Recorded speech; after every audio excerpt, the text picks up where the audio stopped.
Cinema ఇండస్ట్రీలోకి వచ్చిన తర్వాత నా మొదటి సంవత్సరం నేను 13 సినిమాలు తీస్తే దాంట్లో 6 సినిమాలకి అప్పటి ఆర్థిక శాఖ మంత్రిగా నా క్లాస్ కొట్టి నన్ను భుజం తట్టి నన్ను సహకరించిన సపోర్ట్ చేసిన మా రోషి గారికి మరొకసారి ధన్యవాదాలు. అలాగే ఇప్పుడు 90 చిత్రం ఈ సినిమా మళ్ళీ 100 చిత్రాలు పూర్తి చేయడానికి మిగతా ప్రతి సినిమాలకు కూడా ఆయన వచ్చి నాకు బ్లెస్సింగ్స్ అందజేస్తారని క్లాప్ కొట్టాలని నేను ఆయన అడుగుతున్నాను, రిక్వెస్ట్ చేస్తున్నాను, డిమాండ్ చేస్తున్నాను కూడా. ఎందుకంటే మాకు ఆ ఇంట్లో ఆ చదువు ఉంది కాబట్టి మా రోషి గారి చేతుల మీదుగా నేనైతే ఇవాళ సక్సెస్ఫుల్గా ఉన్నానంటే దానికి కారణం ఆయన ఆశీస్సులే మాకు. అందువల్ల ఆయనకి మరొకసారి ధన్యవాదాలు తెలియజేస్తున్నా. అలాగే ఈరోజు ఈ కార్యక్రమానికి నన్ను ఆశీర్వదించడానికి చాలా మంది ఇచ్చేశారు పెద్దలు, వాళ్ళందరూ కూడా పేరు పేరున స్వాగతం తెలియజేస్తున్నా. అలాగే ముఖ్యంగా నేను భీమవరంలో మా కంపెనీ పేరు భీమవరం టాకీస్, అంటే నేను ఉన్నది భీమవరం. ఆ భీమవరం అనే ఊరికి పేరు తేవడం కోసం భీమవరం టాకీస్ అనే పేరుతో నా సంస్థను నెలకొల్పుతున్నాను. అలాగే భీమవరంలో నాకు వెన్నంటూ ఉండు, ఎప్పుడు నా కుటుంబంలో కానీ నా వ్యాపారంలో కానీ ఏ కార్యక్రమం వచ్చినా నా ముందుండి నా బ్లెస్సింగ్స్ అందజేసిన నాకు మరో గురువు శ్రీ బొన్నాడు రాంపండు గారు. ఆయన ప్రతి చిన్న విషయంలోనే కూడా నాకు వెనకాల ఉండి నన్ను నడిపించి ఈ స్టేజ్కి తీసుకురావడానికి ఆయన కూడా ఒక కార్యదర్శి. ఒక మంచి సినిమా తీస్తే ప్రేక్షకులు ఆదరిస్తారన్న నమ్మకంతో ఈ అవంతిక అనే సినిమాని నేను నిర్మించడం జరిగింది. ముఖ్యంగా ఈ చిత్రానికి దర్శకుడు శ్రీరాజ్ బళ్ళ.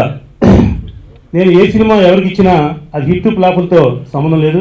ఆ హిట్టు ఫ్లాపులు కూడా దర్శకుడు ఎక్కడంటూ వేయను. ఎందుకంటే అతను దర్శకుడిని కోరేది మనం ఇచ్చిన బడ్జెట్లో అనుకున్న టైంలో సినిమాని చక్కగా తీర్చిదిద్దిన అతని బాధ్యత. అతను శ్రీరాజు ఇంతకుముందు నాకు 3 సినిమాలకి డైరెక్ట్ చేశాడు. 3 సినిమాలు కూడా నేను సేఫ్గా ఉన్నాను. నాకు ఎంతో ప్రాఫిట్ వచ్చిన సినిమా, అతను కూడా పేరు వచ్చిన సినిమా. ఇక మొదటి సినిమా పదున అతను తీసిన డైరెక్షన్ చేసిన మొదటి సినిమా అది. అలాగే రెండో సినిమా ఎఫ్ఐఆర్ అనే సినిమా చేశారు. ఎఫ్ఐఆర్ అనే సినిమా చూసి రామ్ గోపాల్ గారు లాంటి ఆయన పిలిచి ఆ సినిమా మొత్తం చూసి చాలా బాగుందని శ్రీరాజుని అభినందించి ఆ సినిమాని తెలుగు, తమిళ్, మలయాళం, హిందీ 4 లాంగ్వేజ్లో చేశాం. అంటే ఒక చిన్న సినిమాని 4 లాంగ్వేజ్కి వెళ్ళింది అంటే కాన్సెప్టే ఒక గొప్పతనం అది. ఆ కాన్సెప్ట్ని శ్రీరాజు బాగా హ్యాండిల్ చేశాడు. ఆ తర్వాత శ్రీరాజుకి మళ్ళీ ఒక కథ పట్టుకొచ్చి ఈ ట్రిప్ మనం ఇలాగ కామెడీ హర్రర్ సినిమా చేద్దాం సార్ అంటే అతనికి నేను ప్రోత్సహించాను. అతనికి ఈ సినిమా 42 రోజులు షూటింగ్ చేశాడు. నేను ఏ రోజున కూడా అతని షూటింగ్ వెళ్ళా. ఎందుకంటే అతని కాన్సెప్ట్ అతను తెలుసు, అతని బాధ్యత తెలుసు అతనికి. అతనిటప్పుడు మనం వెళ్ళి అతను డిస్టర్బ్ చేయకూడదు ఉద్దేశంతో అతనికి ఏం కావాలో అతనికి అన్ని ఏర్పాటు చేసి సమకూర్చి నేను ఆయన గప్ చెప్పాను. దానికి అతను చాలా న్యాయం చేశాడు. ఇప్పుడు ట్రయల్లో చూశారు మీరు. ఆ ట్రయల్లో ప్రతి ఫ్రేమ్ ఎంత అందంగా ఉందో, ఎంత కష్టపడి తీశాడో తెలుస్తుంది. అలాగే ఈ సినిమా ఇంత బాగా తీయడానికి శ్రీరాజ్ వల్ల ఒక్కడు గొప్పతనమే కాదు, అతను సహకరించి టీం అందరూ కూడా ఉన్నారు. ఒక కర్ణా గారు ఉన్నారు కెమెరామెన్. ఆ కెమెరామెన్ కర్ణా గారు చాలా పెద్ద కెమెరామెన్, చోటగా నాయుడు దగ్గర పనిచేశారు. ఆయన చాలా సినిమాలు వచ్చేసారు. ఆయన సార్ నేను మంచి సినిమాకి నా పేరు వేసుకుని ఒక మంచి సినిమా రిలీజ్ అయితే నాకు ఆనందం సార్ అని చెప్పేసి అతను రెమ్యునేషన్తో సంబంధం లేకుండా శ్రీరాజ్ గురించి, భీమవరం టాకీస్ బ్యాండ్ గురించి, నా గురించి సినిమాని చాలా కష్టపడి సినిమా తీశాడు. చాలా బాగా తీశాడు, చాలా అద్భుతంగా తీశాడు ఆయన. అలాగే ప్రతి టెక్నీషియన్ ఒక మ్యూజిక్ డైరెక్టర్ అనండి, ఆ తమ్ముడు రవి అని అతన్ని ఈ సినిమాకి మ్యూజిక్ డైరెక్టర్గా పరిచయం చేస్తున్నాం. అలాగే మా ప్రత్యోధన్ అని మా భీమవరం టాకీస్కి పర్మనెంట్ మ్యూజిక్ డైరెక్టర్ మా అర్జున్ గారు, వాళ్ళ అబ్బాయి ప్రత్యోధన్ ఈ సినిమాకి చక్కటి రికార్డింగ్ కూడా సమకూరుతున్నారు. అలాగే ప్రతి టెక్నీషియను, ప్రతి ఆర్టిస్టు కూడా ఈ సినిమా నాది అనుకుని పనిచేయడం బట్టే ఈ సినిమాని నేను రీజనబుల్ బడ్జెట్లో జాగ్రత్తగా సినిమా తీసాం. సినిమా రిలీజ్ అయ్యి ప్రేక్షకులందరికీ కూడా మంచి రెస్పాన్స్ వస్తుందని నాకు నమ్మకం ఉంది. ఈ సినిమా ట్రయల్ చూసిన ప్రతి వాళ్ళు కూడా చాలా బాగా ఉంది, చాలా బాగుందని స్పందించారు. ఎంత స్టైల్ అయినా, ఎంత పెద్ద అయినా, వయసు అయినా నేను అడిగిన వెంటనే తప్పనిసరిగా వస్తాను, నేను కృషి చేయడం వస్తానని చెప్పి అని విష్ చేయడం వచ్చినందుకు అని మరొకసారి పాదాభనం తెలియజేస్తూ నాకు సినిమా ఇండస్ట్రీ గురించి నేను తెలియదనే చెప్పాలి, లోతుపాతులు కాదు. కానీ వయసులో పెద్దవాడిని కాబట్టి అప్పుడప్పుడు పిలుస్తూ ఉంటారు. వచ్చినప్పుడు 2 ఆశీర్వచనాలు చెప్పి ఈ ఫిలిం బాగా ప్రజాకర్షణగా వెళ్ళాలి, ఈ ప్రొడ్యూసర్స్కి వీళ్ళందరికీ కూడా మరొక ఫిలిం తీసే శక్తిని ఇవ్వాలి అని కోరి వెళుతూ ఉంటాను. ఈరోజు కూడా అలా వచ్చిన వాడిని. టెక్నీషియన్స్ అందరూ కూడా యంగ్స్టర్స్.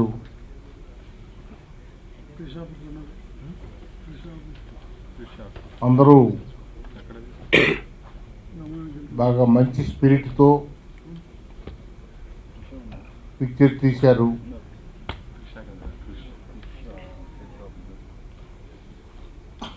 రామసత్యనారాయణ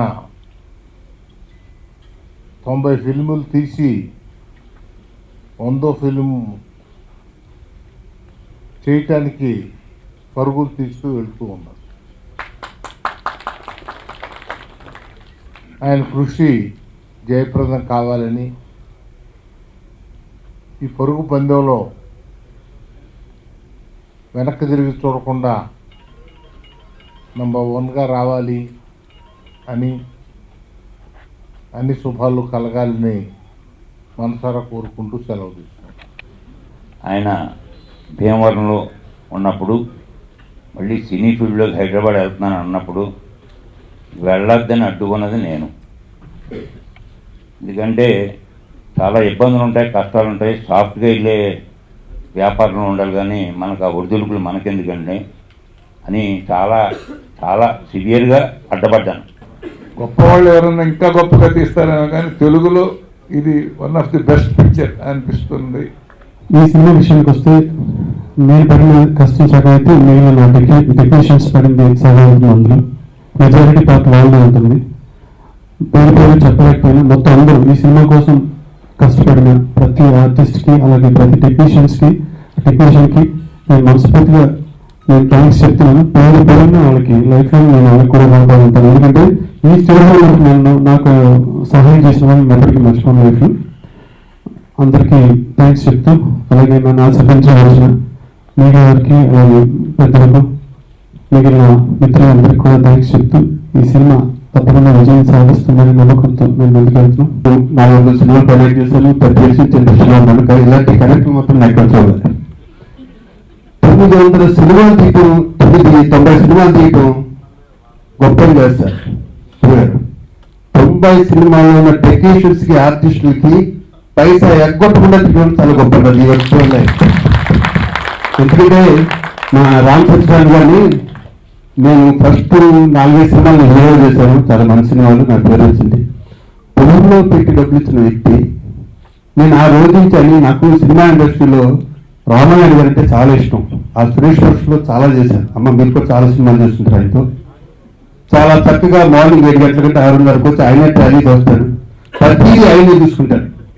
మళ్ళీ ఆ లక్ష్యాలు సురేష్ బాబుకి వచ్చిన షూటింగ్ చేస్తున్నాను అదే ప్రొడక్షన్లో. సురేష్ బాబుకి సేమ్ రామారాయణ గారి లక్షణాలు అలాగే వచ్చినాయి. మరి మా ఊర్లో దేవాలయంలో మీ మహానుభావుడికి ఎలా వచ్చినాయి లక్షణాలు తెలియదు. 6 గంటల షూటింగ్ అయితే 5 గంటలుగా ఉంటాడు అక్కడ. చక్కగా అందరికీ దగ్గరుండి టిఫిన్ పెడతాడు. ఎంత బాగా చూసుకుంటాడో టెక్నీషియన్ని. రామ్ సత్యనారాయణ గారితో నేను ఒక 5 సినిమాల వరకు యాక్ట్ చేయడం జరిగింది. చాలా మంచి ప్రొడ్యూసర్, అంటే ఆయనతో చేయడం చాలా కంఫర్ట్గా ఉంటుంది. తను చేసే ప్రతి మూవీ ఒక మంచి కాన్సెప్ట్ అండ్ డిఫరెంట్ కాన్సెప్ట్తో చేస్తాడు. అలాగే ఇది కూడా డిఫరెంట్ కాన్సెప్ట్ చూస్ చేసుకున్నాడు అండ్ కన్ఫర్మ్ ఇది పెద్ద హిట్ అవుతుంది అండ్ నాకు కూడా మంచి పేరు వస్తుంది అనుకుంటున్నాను. అండ్ నేను ఒక్క విషయంలో నాకు చాలా కోపం వస్తుంది. నన్ను హైడ్ చేశారు ఈ ట్రైలర్లో, కానీ పూర్ణని చూస్తే నాకు అబ్బా పూర్ణ కన్నా నేను బాగుంటానా అనుకున్నాను, కానీ పూర్ణ నన్ను డామినేట్ చేసి ఎంత బ్యూటిఫుల్గా ఉంది. ఎంత బ్యూటిఫుల్గా కనిపించడానికి రీజన్ కెమెరామెన్ కర్ణ గారు. ఆయనతో ఇది నాకు సెకండ్ మూవీ ట్రావెల్ చేస్తున్నాను.